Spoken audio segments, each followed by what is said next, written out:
Yo, what's going on, guys? It's your boy Ooch, and today I wanted to talk to you guys about a manga that I actually just recently finished in the spur of all of my recent uplifted hype from watching the Spider-Man Far From Home movie. Now, of course, leading up to that, of course, I was always hyped for that movie, and I was always hyped for Spider-Man because for those that don't know, Spider-Man actually is my favorite superhero of all time. And I haven't really done any of these types of reviews on this channel, and I probably will do more in the future pertaining to like a lot of the different comics that I'm actually into outside of manga and anything anime related. But I want to say that this is actually a perfect blend between manga and comic that we're reviewing today. This is actually what it says here on the title: Spider-Man the manga. Yes, for those that don't know, Spider-Man actually had a manga back in the day, and when I say back in the day, I'm talking way back in the day, 1970 to 71 to be exact.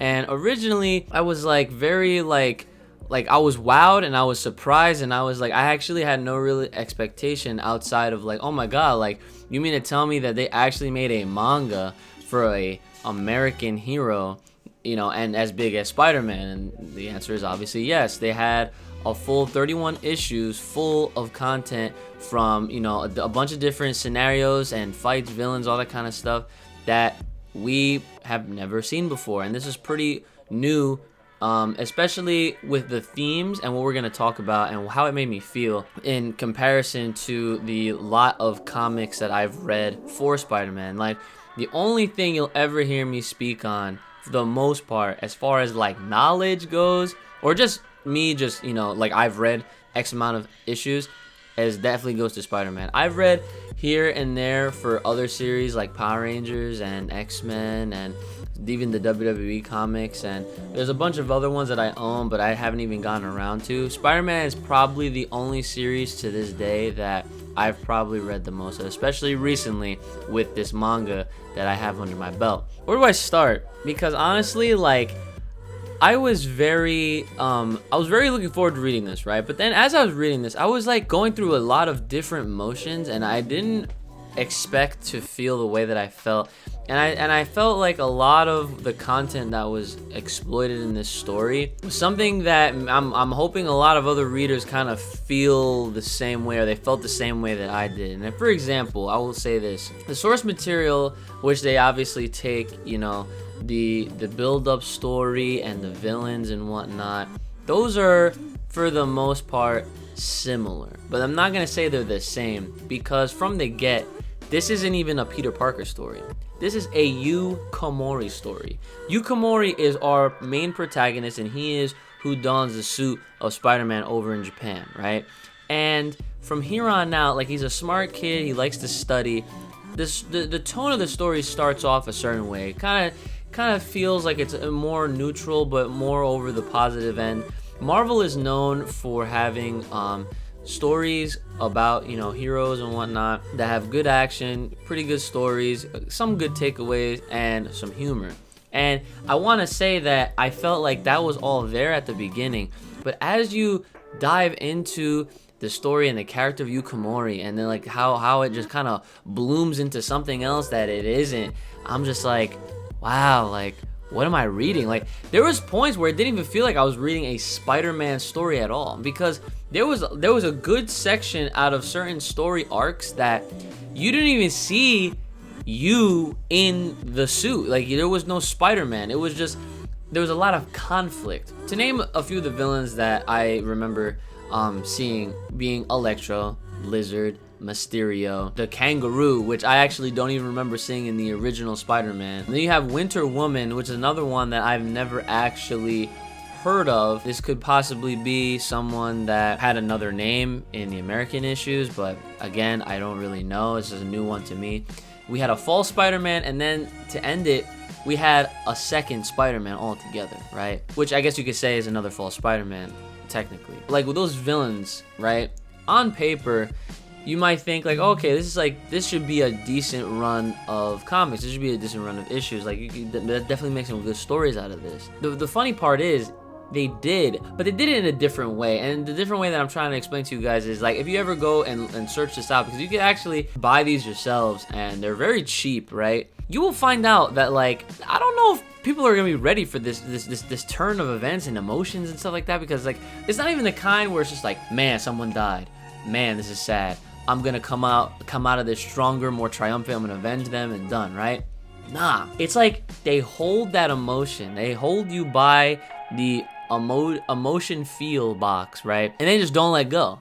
They just kind of like send you down this downward spiral, and you're just like, damn, like, what is actually going on in the story? Like, when is there ever going to be like a bright side to this, right? And at the same time, whenever there's like a villain that gets defeated, right, it doesn't even seem like they're defeated, killed, or like done away with. They kind of just move on right to the next phase of the story, and you're kind of left with like a weird taste in your mouth, with like you don't get the closure that you normally would get from any other of the previous iterations of Spider-Man that you might have even read, seen in like the an animated cartoon or anything like that. For example, I won't spoil too much, but I mean, obviously I'm reviewing it, so I kind of have to reveal a good amount of it, but I will try to leave as much out as I possibly can. But for the sake of explaining certain situations, just so that you guys can understand where I'm coming from, it is necessary. So Electro's the first villain that we have to face, and I'm pretty sure the girl of interest for you, I'm pretty sure her name is like, it's not Yuri, I'm thinking Fist of the North Star. He has this love interest, right? You know, they introduced the entire dynamic of like, oh, there's this bad dude that's doing a bunch of bad stuff, her brother is missing, okay, we can kind of see where this thing is going. Turns out her brother's Electro, right? And he likes this girl so much, he loves her so much that, you know, he's trying to do anything for her, everything for her, but also at the same time, pretty sure he did say that he was going to help out her brother if, you know, he could possibly do so. At the same time, when he finally dons a suit of Spider-Man, he realizes like, wow, like, I'm the only one that could really defeat this guy, or I can stop him, because Electro's going around stealing and, you know, doing a bunch of crimes and whatnot. You is put into a position where obviously he's, you know, faced with Electro. He's like, all right, am I gonna stop him? I'm gonna demask him. I'm gonna figure out who he is. And when he figures out who he is, it's kind of too late, because you accidentally kills him. And this is one of those things that I don't really think or ever remember seeing this kind of narrative, especially in a Spider-Man comic, where there's been an accidental death, and an accidental death so soon in the story. And once this happens, this is literally where the rest of the story just goes downhill from here. Because at this point, you is not unlike Peter Parker, like, completely. Like, he's so afraid of his own power that he doesn't even want to go out and try to do right for the big mistake that he made by, like, trying to help out other people and trying to solve other problems. You know, like, trying to, you know, get all these people, all these criminals that are committing all these crimes. Like, he doesn't want to do any of that. He has no motivation. He's just timid of his own power that he got. And it's weird, because at the same time, it's like, if you think about it, it's almost like they're taking the saying, with great power comes great responsibility, but they're taking it to like levels far beyond that we didn't even, like, probably even ever thought of. Like, wow, I have such a great power, but like, because of that, I have to be responsible for it. And because I have to be responsible for it, I'm afraid of what might happen. And that's the entire difference that I've noticed from this manga, this comic manga, that I have not seen in any of the other Spider-Man like stories. Okay, like, it's very good. And like I said, I love Spider-Man. Spider-Man, my favorite superhero. So like, I had to finish the rest of the story out. As we go from like villain to villain, it comes down to him kind of stepping in at the last second, where he tries to stall it and he tries to avoid the situations. But of course, the story, you know, wraps around the fact that it literally like, everything points at you. Yukamori is always given this ultimatum, like, am I gonna just let this happen, or am I gonna actually try again? But it happened at the very last instance, to where it almost seems like, was it too late, or did he actually make the right decision? But the way they write the story is like, I never felt like I had that closure of, oh yeah, like, he defeated the lizard, he defeated the kangaroo, he defeated Mysterio. Like, there was always some kind of weird downplaying moment, or some kind of ulterior moment that took place in the middle of this fighting, where it didn't really seem clear. Like, it was almost like the writers kind of made you assume that was it. Like, you know, like, like you see the fight happening, you see a couple sequences taking place, like fighting sequences, of course, and then next thing you know, the issue's done. And then the next issue, it's not even like they have like a recap, or they don't. It's like they kind of finish where they started. They literally cold turkey go right into the next phase, the next arc, the next story. I'm like, what happened before? And it gets so bad to the point where even the same love interest, apparently she just drops dead. She just drops dead. There's no reason. What happened? What happened to this girl? Like, I don't know. Like, literally, it's like, and this is right around the time where I felt like the story was climaxing. I thought that they were going to end it with Spider-Man versus Spider-Man 2, which is the second false Spider-Man that we saw, or that we see in this story. Because like I said, they do have a false one, but they call it this false Spider-Man. This time around, they legitimately just call him Spider-Man 2. So I was like, okay, maybe they didn't want to confuse the readers with saying false Spider-Man again, and this time they were just calling Spider-Man 2. But this story was actually, I want to say, the best one out of all of the ones that took place in this comic, in this manga, because you see you actually do a blood transfusion to help save this dude's life. And I want to say that this scenario was probably the most captivating, because I was like, oh my god, like, this is happening, this is happening, this is freaking happening. Like, it was the right amount of all over the place that was easy to follow, right? But yeah, like from there, it's just, it gets kind of wild, okay? It gets kind of wild that what happens. Well, you know what? I'll leave it at that. But the point is that there was a lot of twists and turns that take place within this. And then, of course, there is a final fight. And then it's kind of left for your assumption. And then they end it with issue 31. And unfortunately, it gets canceled. Yeah. Oh my god! The story gets canceled at issue 31, which is very unfortunate, because I would have felt like if they ended it with the Spider-Man vs. Spider-Man 2 fight, that would have been a good place to end it. I wish that if that was the direction that they were going, you know, kind of closing up shop, I wish they didn't start another arc. I mean, things were probably a lot different with how, you know, how things get put out, and how things get planned and whatnot. And obviously it shows, because it seems like they had all intention to continue it, especially considering that at the very last panel of the manga, it does say to be continued. And it never continues. So it's like one of those things where it's like super unfortunate, and you just like, for the sake of just completing it, to be left with something like that is very heartbreaking. And it just gives you that dissatisfaction, and it makes you question, like, well, how much did I really enjoy this? And to be honest, I enjoyed it for what it was. I enjoyed it for the difference that it was. But like I said, the narrative with Yukimori's character, and how like all the things that he goes through, and like the trials and tribulations that he has to overcome, it's just awkward, and it's weird in a way, because like you might not be used to something like this, especially being like seeing Spider-Man, like, you know, full of jokes and comedy and whatnot. The jokes literally stop very soon. Like, they come and they go, and they're done. They never come back. Like, there is no humor. The humor is pretty much found within other characters that we're introduced to, and Yukimori is always like this character. He's like written like as this character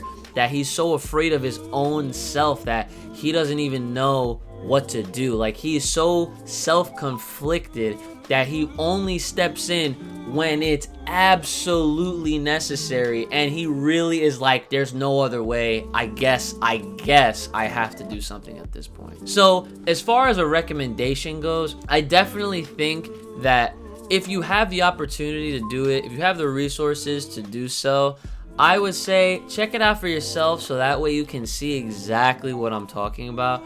I didn't reveal or give away too many spoilers of the events that actually happened, but I really do challenge anyone that watches this video. I do entice any of you guys to go and check it out, and even if it's weeks, months, years later down the road, respond, comment in this video, and just let me know. Even if it's not in the video, tweet at me. Just let me know how you felt, and we could like discuss it, because like honestly, like I'm probably one of the few people that I know personally that has read it. first person I went to was my girlfriend. I talked to her about it. She had recommended it to me because I didn't know that this thing existed. So I read it and I immediately went to her and I told her how exactly I felt. And she was like, yeah, like, it's crazy how you picked a lot of this stuff out. And I was like, I mean, yeah, like, and I even had my youngest brother, who's 12 years old, going on 13 this year. I had him read it as well. And even watching him read it, it was so interesting because at first he's like, oh yeah, Spider-Man, but then he got more quiet.